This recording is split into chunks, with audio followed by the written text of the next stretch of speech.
After several years, little Obinna grew up. He became taller and stronger each day. His smile was still as bright as the sunshine, and his eyes sparkled like the ocean waves on a sunny day. Everyone in the village loved Obinna because he was not only handsome but also kind and brave. Obinna loved to help everyone. He would fetch water for the elders, play games with the younger children, and help the farmers in the fields.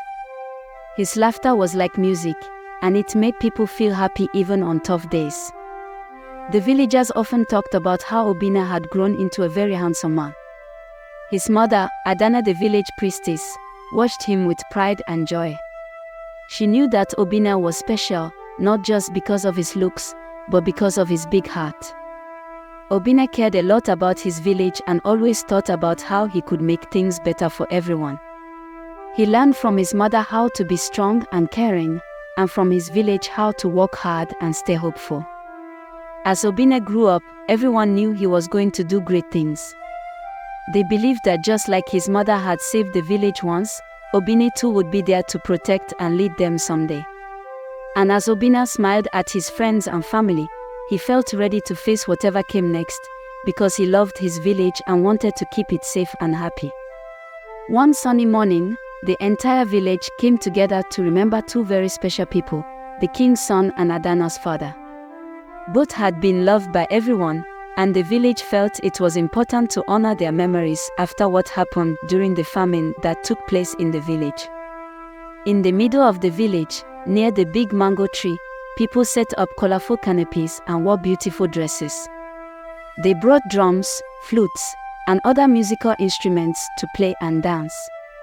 It was a day to remember, filled with both sadness and smiles, as everyone shared their memories. People from all over the village brought food to share, yams, rice, and spicy stews. They talked about the good times they had with the king's son and Adana's father, how they made the village a better place, and how much they were missed. There was singing and dancing too. The music was both happy and sad, just like everyone's heart that day. The villagers felt a strong sense of being together, like a big family. As the sun set, everyone lit lanterns and released them into the sky, watching as they floated up like tiny stars. It was a beautiful sight, and it made everyone feel close to those they had lost. Later, Adana narrated to her son, Obinna, stories about the day the king's son and her father died. She describes how the king's son died because of the famine that the village experienced. Through her stories, Obinna learned about his grandfather and the king's son, feeling connected to the past and inspired by the love and strength of his village. He understood the importance of remembering and celebrating the lives of those who had passed, keeping their spirits alive in their hearts. One night, when the moon was shining brightly in the sky and the stars twinkled like little diamond lights, Adana went to sleep and had a very special dream. In her dream, the sea deity appeared to her again, just like he had many years ago. The sea deity looked majestic, with his long, flowing robes that shimmered like the ocean waves under moonlight. He spoke to Adana in a gentle, deep voice that sounded like the sea breeze. "Adana," he said, "I have come to talk to you once more because you have always been brave and true to your heart." Adana listened carefully, feeling both surprised and curious. The sea deity had helped her village before, when they needed rain, and now he was here again in her dream. "I see that your village is growing, and the people are happy," the sea deity continued. "But there will be new challenges ahead, and I want to help you keep your village safe and strong." Adana felt a warmth in her heart, knowing the sea deity still cared about her and her people. She wondered what challenges he was talking about and how he could help them. "Thank you for coming to me," Adana said in her dream. "We are grateful for your help and kindness." The sea deity smiled, and his smile was like the calm sea on a peaceful day. He promised to watch over the village and help them when they needed it most. Then, slowly, the dream began to fade, and the sea deity disappeared into a mist that looked like sea foam. When Adana woke up the next morning, she remembered her dream clearly. She felt happy that the sea deity had visited her and reassured that he would be there to help her village. Adana knew she had a special connection to the sea, and she trusted that the sea deity would always be there for them, just like a good friend. One day, not long after Adana's dream about the sea deity, something very sad happened.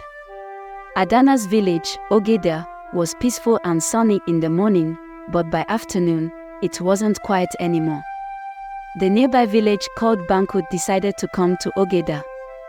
The people from Banku walked into Ogeda without asking. They were loud and made the quiet day noisy. They took fruits from the trees, water from the wells, and some of the animals that belonged to Ogeda. The people of Ogeda were scared and didn't know why this was happening. Adana heard the noise and saw the people running and looking worried. She felt very sad because her village was always a happy place, and now everyone was scared. The people of Ogede needed to stay safe, so they gathered together in the big, open space near the mango tree where they used to play and share happy times. The elders talked quietly, trying to think of a good way to make things peaceful again. Adana remembered her dream about the sea deity and how he promised to help them. She hoped that he would remember Ogeda and help them during this scary time. She thought about the sea deity's kind face and his promise, and she felt a little bit better, hoping that soon everything would become again. But right now, Ogeda was very different from the happy and safe place it used to be. Adana wanted to help her village and make sure everyone would be smiling and playing again soon. The days that followed were very hard for Ogeda. The people from Banku stayed in the village, and there was a lot of shouting and running around. The villagers of Ogede tried to talk to them, hoping they could all be friends again and share the land and water peacefully. But the people from Banku didn't want to listen. Every day, there was more noise, and everyone in Ogede felt scared. Some of the villagers tried to protect their homes and their fields, but it was difficult. During these sad days, some people from Ogeda and some from Banku got hurt, and everyone felt very sad about this. The children of Ogede couldn't play outside like they used to, and the elders couldn't sit under the big mango tree and tell stories.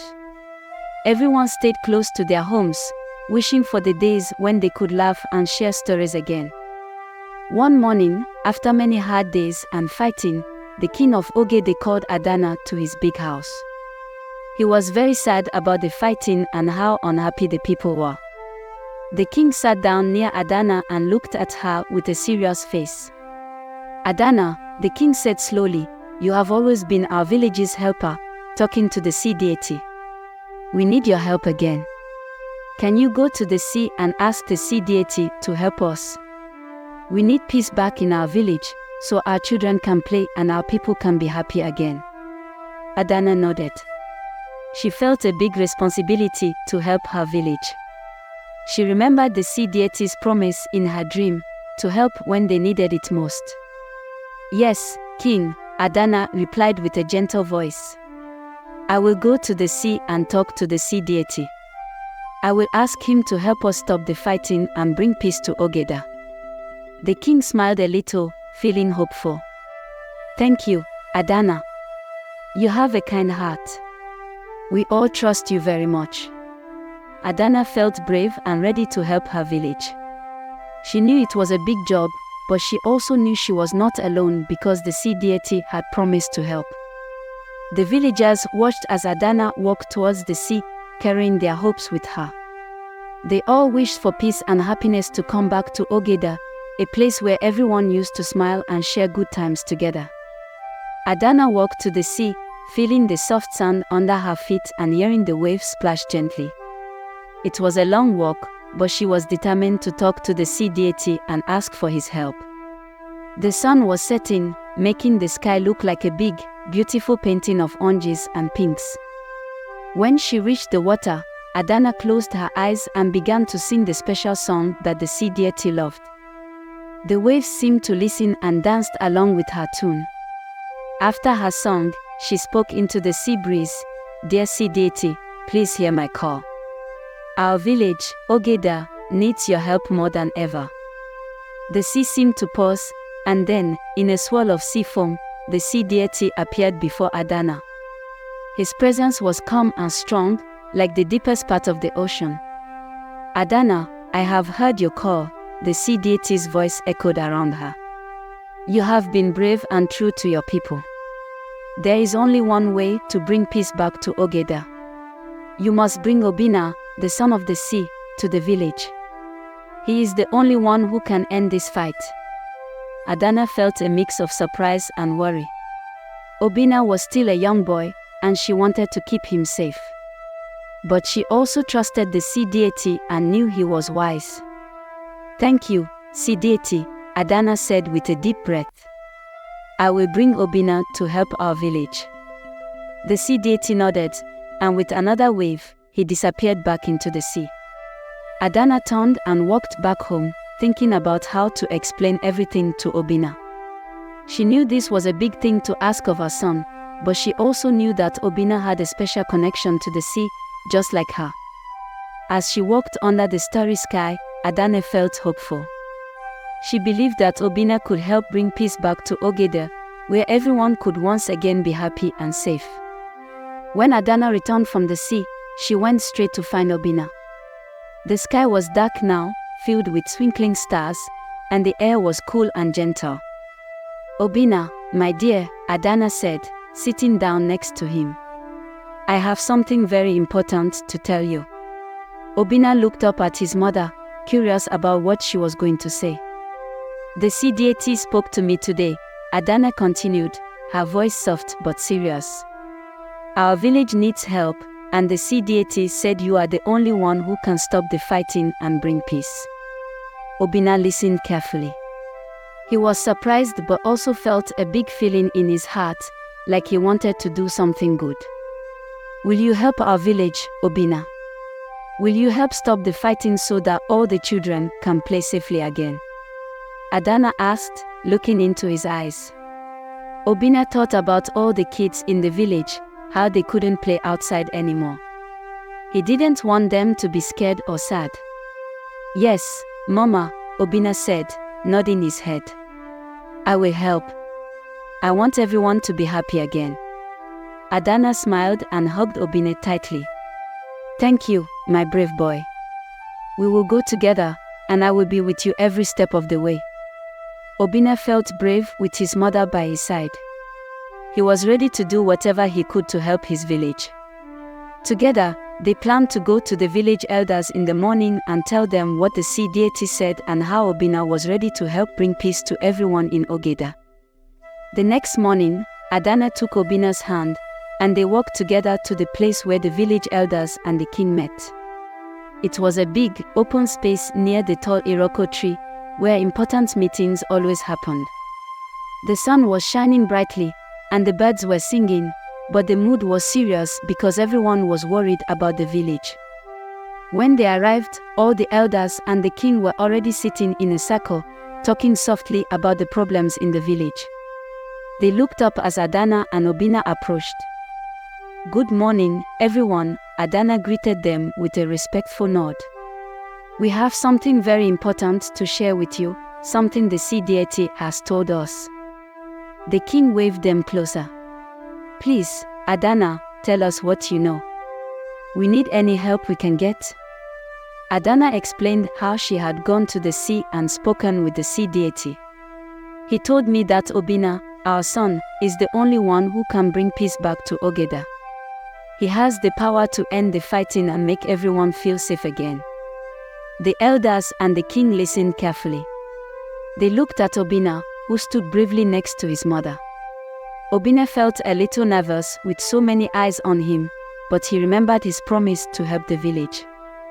After Adana finished speaking, there was a moment of silence. Then, the king spoke. "If the sea deity believes in Obina, then we will trust him as well. Obina, we accept your help, and we are grateful for your courage." The elders nodded and murmured their agreement. They were relieved to hear that there might be a way to stop the fighting and bring peace back. "Thank you," Obina said in a clear, strong voice. "I will do my best to help everyone." Everyone in the meeting felt a spark of hope. They believed that Obina could make a difference and that soon, their village would be a happy and peaceful place again. Adana squeezed Obina's hand, proud of her son's bravery and ready to support him in every way. After the meeting with the elders and the king, the village of Ogede decided to send a message to the village of Banku. They wanted to solve the big problem without more fighting and sadness. So, they thought of a new idea, a duel, a special challenge, where one person from Ogeda and one person from Banku would have a contest. Whoever won this contest would help their village lead, and this would end the big fight between the two villages. They chose a messenger, a kind and brave man named Chaik, to take this message to Banku. Chaik walked a long way, over hills and through forest, until he reached the village of Banku. There, he met their leaders and gave them the message from Ogeda. We in Ogede wish to settle our dispute with a duel. One person from each village will compete. The winner's village will lead, and then we can all live in peace, Chaik explained to them. The people of Banku talked about this idea. They looked at each other and thought hard. After a little while, they agreed to the idea of a duel. Because they believe they will win the duel so they can take over Ogede village and make them the subject. We accept your challenge for a duel, said the leader of Banku. Let us prepare, and we will meet on the field in 5 days. Chaik thanked them and hurried back to Ogede to tell everyone the good news. When he arrived, he told the king and the elders that Banku had agreed to the duel. Everyone in Ogede felt a mix of nervousness and excitement. They believed in Obina and knew he was special, but a duel was a big challenge. Now, we prepare, said the king, looking at Obina with hope. Obina nodded, feeling ready to do his best for his village. Everyone in Ogede began to get ready for the big day when the duel would happen. They wanted peace, and they believed this was the way to get it. The day before the big duel, the sun was setting, painting the sky with colors of orange and pink. Adana knew this was a very important day for Obina.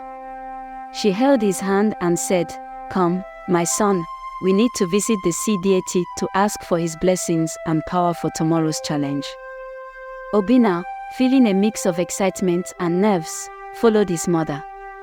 They walked together to the edge of the sea, where the water touched the sand gently. The sea was calm, and the waves whispered as if they knew a big day was coming. When they reached the water, Adana taught Obina to kneel on the sand. "Now, close your eyes and listen to the sea," she told him. Obina did as his mother said.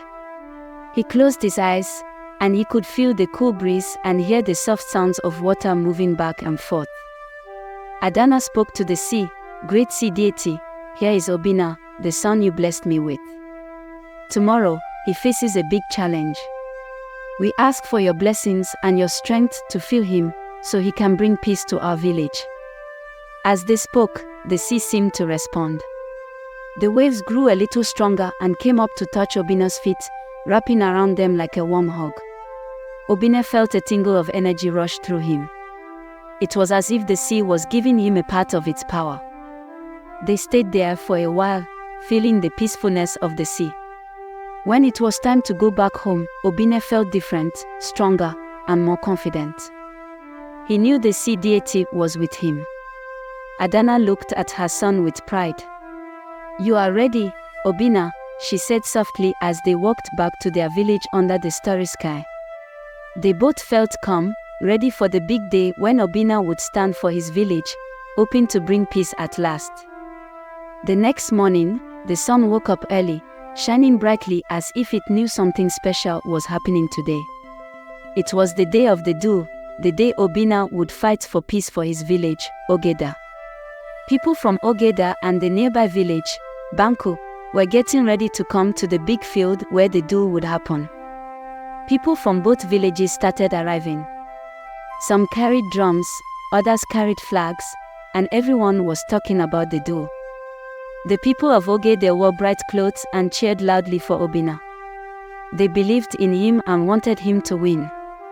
The people from Banku also came in a big group.